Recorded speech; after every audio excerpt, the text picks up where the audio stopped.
Long ago in the land of Israel, there lived a young shepherd named David. He wasn't the tallest, the strongest, or the oldest, but he loved God with all his heart, and God had big plans for him. One day, God sent the prophet Samuel to anoint the next king of Israel. Samuel looked at David's 8 older brothers, strong, tall, and mighty warriors. Surely one of them was the chosen one, Samuel said to himself, but God whispered to his heart, "Do not look at their appearance. People see the outside, but I see the heart." So Samuel asked, "Are these all your sons?" And David's father Jesse hesitated before saying, "Well, there is David, the youngest, but he's just a shepherd." And Samuel said to Jesse, "Send and get him, for we will not sit down till he comes here." David was brought in, looking ruddy and had beautiful eyes. And the Lord said, "Arise, anoint him, for this is he." Right there, in front of his family, Samuel anointed him with oil, declaring him the future king of Israel.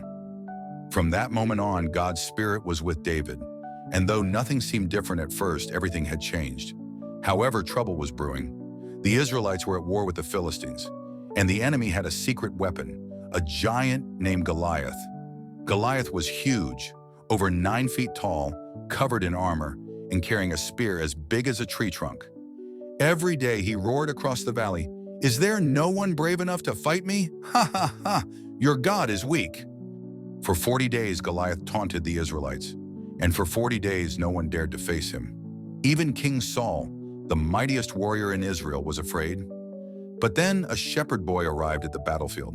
David had come to bring food to his brothers, but when he heard Goliath's insults, his heart burned with anger. "Who is this giant that dares to mock the living God?" he asked. David's brothers laughed. "Go home, David. This is for warriors, not shepherds." But David shook his head. "I may be a shepherd, but I have fought lions and bears to protect my sheep. If God was with me then, he will be with me now." Word of David's bravery reached King Saul. The king looked at the young boy and said, "You fight Goliath? But you're just a boy." But David smiled. God doesn't need big warriors, just big faith. And with that, he stepped onto the battlefield. Goliath was furious. "Am I a dog that you come at me with sticks? I will crush you." But David stood firm. "You come with a sword and spear, but I come in the name of the Lord." Then David took a stone, placed it in his sling, and began to spin it. Round and round, faster and faster. The wind howled as the stone flew through the air and struck Goliath right between the eyes. The giant staggered, and with a mighty crash, he fell to the ground. There was silence. Then cheers erupted from the Israelite camp.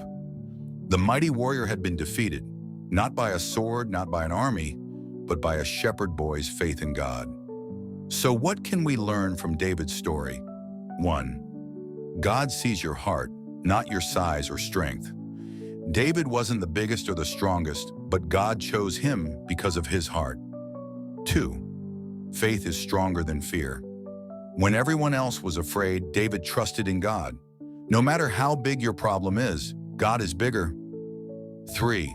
Trust in God and he will fight for you. It wasn't the stone that won the battle. It was David's trust in God. David's story reminds us that with God, nothing is impossible. No matter how small you feel, when you trust in him, you can do mighty things. To God be all the glory forever and ever. Amen. Thanks for watching.